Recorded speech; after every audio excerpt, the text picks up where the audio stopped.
आवाज की दुनिया के दोस्तों, जब रानी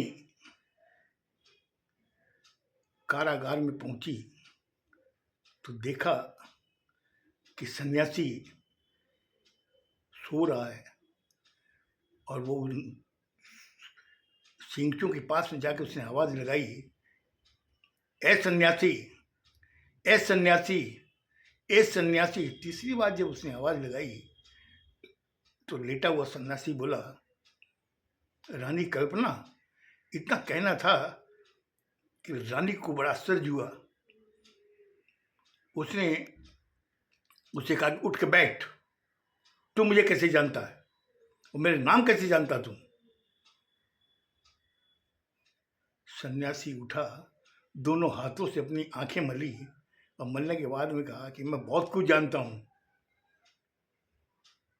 बोले, बहुत कुछ जानते हो?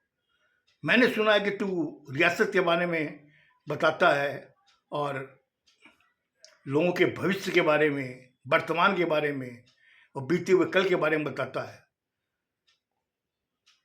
मुझे बता, क्या क्या जानता है रियासत के बारे में? तुम्हारे जैसे कई बहरवियों को मैं पहचानती हूँ और कईयों को मैंने कारागार में डाला है। तू बता। उसने बड़ी नम्र भाव से, नम्र शब्दों से बोले, कल्पना, कारागार में तो तू पहले ही मुझे डाल चुकी है। उसके पहले तू मुझे इस जिंदगी से दूर करना चाहती थी। बोले, क्या बोल रहे हो? तुम मुझे इस तरीके से कैसे तुम करके बात कर सकते हो? मैं यहाँ की रानी हूँ, मैं भी चाहूँ तो तुम्हें फांसी में लटका सकती हूँ। बोले, इसके पहले तो तू कर चुकी है, तू इसके पहले बहुत कुछ कर चुकी है।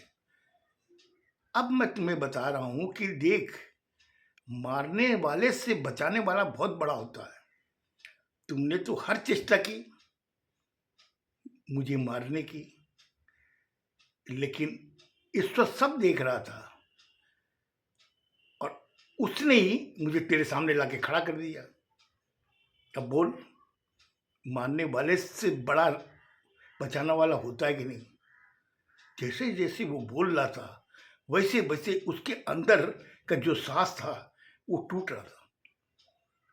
उसने कहा, देख सन्यासी, तू क्या बोल रहा मैं समझ नहीं पा रही हूँ, तू मुझे सारी चीजें बता। बोले, क्या बताऊं मैं आपको? आपने चेष्टा नहीं की मुझे अपने जीवन से हटाने की। बोले, मैं क्यों करूं, मैं आपको जानती नहीं हूं। बोला, तू मुझे जानती है। बोले, मैं नहीं जानती तुम्हें, और मैं सिर्फ ये जानती हूँ कि तू एक सन्यासी है जो मेरे रियासत में बिना आदेश के घुसा है, और तेरी कुटिया को मैं सुबह तोड़वा दूंगी और तुमको इस रियासत से बाहर कर दूंगी। बोले, आपको जो करना है। बोले, वापस आ गए ना आप में? जब मैंने तुम्हें इतना प्रेशराइज किया तो तुमसे आप में आ गए। बोला, आप बहुत कुछ कर सकती हो, वो जो भी करना है आप कर लेना। अब मेरा सोने का टाइम हो गया है, मुझे सोने दो। इतना कह के वो लेट गया। अब रानी सोचने लगी, एक दो बार आवाज दी, वो नहीं उठा तो कारागार से बाहर आ गई। आने के बाद में अपनी सैन्य कक्ष में चली गई। जाने के बाद में रात भर वो सोचने लगी कि ये आदमी कहीं ये तो नहीं कि ये महाराज है। अगर ये महाराज है तो मैंने जो भी 7 सालों में यहाँ पे जो किया है उस सब के खत्म कर दिया जाए और यहीं खत्म करके यहीं भी इसको गाड़ दिया जाए। और आज बड़ी बस इसी चिंता मगन में थी, और ऐसे कब सुबह हो गई उसको पता ही नहीं चला। अब सुबह वो अपने नित्य कर्म करने के बाद में जब नाश्ता पानी कर ली, करने के बाद में उसने सखी को बुलाया, जो उसकी प्रिय सखी थी उसको बुलाया। बोला, देख, रात को मैं गई थी कारागार में, वहां पे मैं उनको देखी हूं, लेकिन वो महाराज तो नहीं है। बोले, रानी, जब वो महाराज नहीं है तो फिर इसको यहां रखने से फायदा क्या? आप इसको निकाल दो रियासत से, ये रहेगा नहीं तो रियासत में ऐसी बातें भी नहीं होगी। बोले मैं भी यही सोच रही हूँ, इसको पहले रियासत से निकाल देती हूँ, ताकि अभी जो बुरबुरी कानों कान जो खबरें हो रही है उससे मैं वंचित हूँ। ठीक है, मैं देखती हूँ क्या होना चाहिए। फिर उसने खबर भिजवाई सेनापति को। अब सेनापति के पास भी जब खबर पहुंची कि रानी कल्पना ने उन्हें बुलाया है, याद किया है, वो शाम को रानी के शयन कक्ष में आया। रानी ने उससे कहा कि मैं कल जाके देखी थी, लेकिन ये महाराज तो नहीं है, ये कोई बहरूबिया है। अच्छा है, आप एक काम करो। बोले क्या? बोले इसकी पहले तो वहाँ जो कुटिया है उसको तहस नहस कर दो, तोड़ दो, वहाँ से हटा दो उसकी कुटिया को, और इस आदमी को कारागार से निकाल करके अपने रियासत से बाहर कर दो, क्योंकि ये बेरूबिया है और ये यहाँ पर झूठी बातें फैला करके राजमहल की कई रहस्यों को ये उजागर कर रहा है। सेनापति ने कहा कि राजमहल के रहस्यों को ये उजागर कर रहा है, मैं सेनापति हूं कि मुझे मालूम नहीं है, ये कैसे जानता है? बोला मैं रानी हूं, मेरे सामने जवाब पूछने का हक नहीं है आपका, आप खाली आदेश का पालन करें। इतना कह करके वो चुप हो गई। सेनापति सुना उसका सपाट जवाब, वो भी चुप हो गया। वो वापस बोला ठीक है, जो आज्ञा, इतना कह के चला गया। जाने के बाद में वो सोचने लगा कि कहीं ऐसा तो नहीं कि वाकई कुछ ना कुछ तो घटित हुआ इस राजमहल में। फिर बाद में उसने कहा कि क्यों ना मैं वजीर से जाके मिलूं, हमारे जो राज्य के जो मंत्री हैं उनसे जाके मिलूं। वो जाकर के मंत्री से बातें की, मंत्री से 1.5 घंटे उसने बातें की। बातें करने के बाद मंत्री को उसने सारी चीजें बताई सेनापति ने कि हुजूर ऐसी ऐसी बातें हैं, अब आप बताइए क्या जानते हैं आप और उसका क्या सॉल्यूशन है।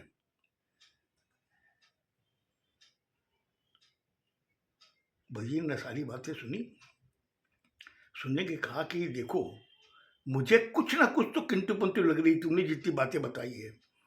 अब मैं एक बार उस सन्यासी से मिलना चाहता हूं, क्योंकि काफी राज ऐसे हैं जो खाली महाराज जानते थे और मैं जानता था, तो मैं एक बार मिलना चाहता, उसकी व्यवस्था कर सकते हो क्या? बोला हाँ हाँ जरूर, क्यों नहीं हो सकती, जरूर हो सकता है। बोले ये व्यवस्था करो, मैं फिर देखती हूँ, मैं देखता हूँ क्या होना चाहिए। अब वो बात करने के बाद में सेनापति चला गया। इधर में जो मंत्री साहब वो भी सोचने लगा। सोचने के बाद दूसरे दिन उसके पास में खबर आई कि सेनापति आपसे मिलना चाहते हैं। उसने कहा ठीक, सेनापति को भेजो। सेनापति आया, उसने कहा कि साहब आज रात को मैंने व्यवस्था कर दी है, क्योंकि वो कारागार में है, तो मैंने व्यवस्था कर दी है, और मेरे जितने भी गुप्तचर हैं वो महल के चारों तरफ रहेंगे कि रानी वहां से न निकल पाए। वो आप जाकर के वहां कारागार में मिल लीजिएगा सन्यासी से। बोल ठीक। अब सन्यासी से मिलने जब वो मंत्री गया, उसने सन्यासी से बातें की, कारागार खुलवा कर अंदर बैठा, उसके साथ बैठ के बातें की। बातें करने के बाद में उसने कहा कि ठीक है, अब मैं जा रहा हूँ, अब देखता हूँ क्या उचित हो सकता है।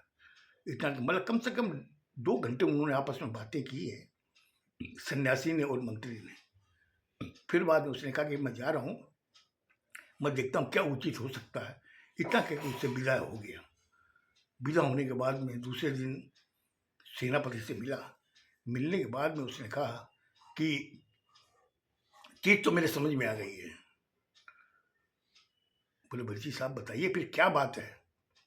बोले एक काम करो, कल आप आम सभा का आयोजन करो, आम सभा में इस बंदी जो सन्यासी है बंदी बना हुआ उसको लेकर के आओ। बोले ठीक, ऐसा ही होगा। अब सेनापति ने ऐलान करवा दिया रियासत के अंदर कि कल आम सभा है, उसमें रियासत का हर आदमी आएगा और वहाँ पे एक बहुत विचित्र समस्या है, उसका फैसला होगा, जो आप लोग सब आइएगा। इतना कह करके वो चला गया। सब अनाउंस हो गया। इधर में ये खबर सखी को पता चली कि रियासत में ये ऐलान हुआ कि कल आम सभा है, उसमें सब आएंगे, रियासत के हर इंसान। तो उसने आके रानी कल्पना को बताया। कल्पना ने जब सुना तो उसने तुरंत उसको खबर दी सेनापति को कि भाई आखिर क्या बात है, आज जो आम सभा का आयोजन किया गया वो मुझसे आपने परमिशन भी नहीं ली, बिना आज्ञा के आपने कैसे इस आम सभा का आयोजन किया है। तो सेनापति ने कहा कि देखिए मुझे मालूम नहीं है, मुझे वजीर साहब ने कहा, जो मंत्री हैं उन्होंने कहा आम सभा का आयोजन किया जाए, एक बहुत बड़ी समस्या का हल निकाला जाएगा।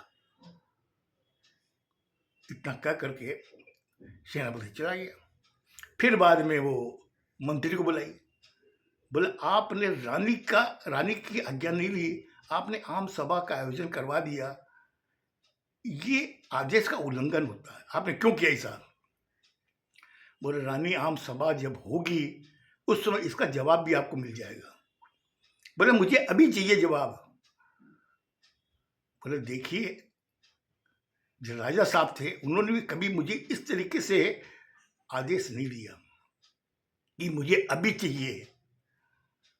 मैं आपको भी बोल रहा हूँ, आप रानी हो, अपनी मर्यादा का पालन कीजिए। कल आम सभा होगी, उसमें जो समस्या का हल निकाला जाएगा तब आपको उसका जवाब मिल जाएगा। इतना करके उसने कहा मुझे आज्ञा दीजिए, मैं जा रहा हूँ, कल की आम सभा का मुझे व्यवस्था करनी है। जब मंत्री की जब ये सपाट सा जवाब मिला रानी को, रानी भी सकबका गई। अब वो सखी को बुलाई, बोले सखी मुझे लगता है कुछ ना कुछ हमारे विरुद्ध में या मेरे विरुद्ध में कुछ न कुछ षड्यंत्र हो रहा है, तुम पता लगाओ और सबसे पहले ये पता लगाओ कि बंदी गृह में वो सन्यासी है कि नहीं। बोले ठीक। उसने पता लगा कर शाम तक सकीना के बता दिया कि सन्यासी बंदी गृह में ही है। 11 बजे आम सभा लगी, उसमें बंदी गृह से उस सन्यासी को लाया गया। इधर में रानी कल्पना बैठी, तीनों रानियां बैठी, इधर में मंत्री बैठा, उधर में सेनापति बैठे और पूरी रियासत की जनता वहां बैठी हुई थी। उस समय मंत्री उठा, उठने के बाद में उसने कहा कि ये एक सन्यासी है, ये अपनी रियासत में बिना आदेश के अपनी कुटिया बनाई है और वहाँ रहने लगा। और जबकि हमारे रियासत में कोई भी आएगा उसके पहले राज्य महल से आदेश लेना पड़ता है कि हम यहाँ रह सकते हैं क्या, लेकिन इसने उसका उल्लंघन किया है। और दूसरी बात ये कि ये सन्यासी जो है ये अपने आप को इस रियासत का राजा बताता है। इतना जब सुना रानी कल्पना ने, उसके होश उड़ गए। उसने कहा कि इसने तुम कभी ये दावा ही नहीं किया और ये मंत्री कैसे कह रहा। तो सन्नाटा जब छा गया और सारे जितने वहां रियासत के लोग बैठे हुए थे वो भी सन्न पड़ गए कि आखिर ये क्या बात है, क्या माजरा है। बोला हाँ, ये यहाँ का अपने आप को बादशाह बोल रहा है और रानी कल्पना को अपनी पत्नी, इसके पहले की जो 3 पत्नियां हैं उसको भी वो जानता, उनका नाम जानता। वो बोलता है ये मेरी पत्नियां हैं, मेरी 4 पत्नियां हैं, जिसमें सबसे छोटी पत्नी कल्पना है जिसको मैं सबसे ज़्यादा प्यार करता था और वो बहुत ज़्यादा सुंदर थी। उसे सुंदरता का उसने लाभ उठा करके मुझे इस हाल में पहुंचा दिया। इतना जब कल्पना ने सुना तो उसका तो ऐसा लगा जाने कि 100 घड़े पानी उसके सर पे डाल दी हूँ। अब आप मैं बंदी को कहता हूँ कि बंदी तुम अपनी घटना पूरी बताओ, आखिर क्या हुआ था? बोले क्या हुआ था, मुझे पूरी बात बताओ। बंदी सन्यासी जब खड़ा होकर उसे चारों तरफ देखा। देखने के बाद में उसने कहा कि इस रियासत की जनता मैं वही हूं जो रात को मैं कपड़ा बदल करके हर घर में जाता था और जाके वहां देखता था कि मेरे रियासत का कौन सा घर दुखी है, जाके उसको किसी तरीके से उनकी सहायता करता था, उनके आंसू पूछता था। और ये 7 सालों में आपने कभी भी ऐसा देखा, ऐसा महसूस किया कि इस रियासत का कोई भी आदमी आकर के आपके घर में आपके दुखों का निवारण करता हो? सारी जनता वहां बैठी हुई रियासत की सब सन्न पड़ गई। अब एक चीज और बताइए, जब आपको ये बताया गया कि राजा का देहांत हो गया है, तो राजा का अंतिम संस्कार कहां हुआ? आपने कभी जानने की चेष्टा की? मंत्री जी, मैं आपसे पूछता हूं, और सेनापति आप बताइए, मेरा अंतिम संस्कार कैसे हुआ और किसने किया और कौन इसका साक्षी है? किसी के पास में कोई जवाब नहीं था। अब मैं आपको बताता हूं, ये जो रानी कल्पना, जिसको मैं बहुत ज्यादा विश्वास करता था, सबसे ज्यादा मेरी प्यारी पत्नी थी, इसने मेरे साथ छल किया। इसने मुझे शराब के अंदर सांप का जहर मिला के मुझे पिलाया, और पिलाने के बाद में जब मैं मूर्छित हो गया, मरणासन पे आ गया, मेरे शरीर पे जहर चढ़ गया, तो उस समय इसने अपने 4 लोगों को बुला करके कहा कि इसको ले जाओ और जंगल, घोर जंगल में जाके इसको अंतिम संस्कार कर देना। जब ये मृत सैया पर मुझे लेके जब गए घोर जंगल में, और वहां पर जब उन्होंने चिता सजा करके सैया सही थी चिता में जब रखा, तो जहर में एक चीज होती है कि जब उसको गर्माहट मिलती है, जैसे जब दिया बुझता है तो उसके पहले उसमें लो ज्यादा आती है, उसी तरीके से इस जहर में ऐसा होता है कि जब उसको गर्माहट मिली और ऊपर से हवा और उसका पानी का मिश्रण उस जहर को पूरा काट दिया। मतलब जब वो चिता पे मुझे मर्द सैया के साथ सुधा ही वहां रख दिया, तो अचानक वहां पे तूफान आया, और तूफान ऐसा आया कि लोग जो बैठे हुए, जो मुझे जला रहे थे बैठे हुए, वो उनकी आंखों में जब धूल गिरने लगी तो उधर उधर छपटने लगे। तब तक बारिश आ गई, और बारिश इतनी जबरदस्त आई, उससे क्या कि मेरे शरीर का जो जहर था वो कम हो गया। मैं उठ के बैठ गया, मैंने देखा चारों तरफ खाली आग ही आ गया है, तो मैं वहां से कूदा। तब तक मेरी पीठ जल चुकी थी। मैं कूद करके मैं अपने आप को मतलब कि और नॉर्मल करने के लिए इधर उधर भाग रहा, देखा कि एक पीपल का पेड़ है, वहां जाके मैं बैठ गया। और पीपल का पेड़ दुनिया में ऐसा है कि वो शीतलता प्रदान करता है। मैं वहां जाके बैठा, बैठने के बाद में मुझे धीरे धीरे थोड़ा आराम मिला, और कब मैं सो गया मुझे पता ही नहीं। और सोने के बाद जब मैं उठा तो मैं एक कुटिया में मिला। वहां पे एक बुजुर्ग थे, 2 महिलाएं थी। उन्होंने मेरा क्या नाम है इलाज किया। इलाज करने के बाद में मैं जब ठीक हुआ, ठीक होने के बाद में कि उस बुजुर्ग से कि मुझे वहीं ले चलो जहाँ से आप लेके आए थे। बोले क्यों? बोले मैं उस पेड़ के नीचे बैठना चाहता हूँ।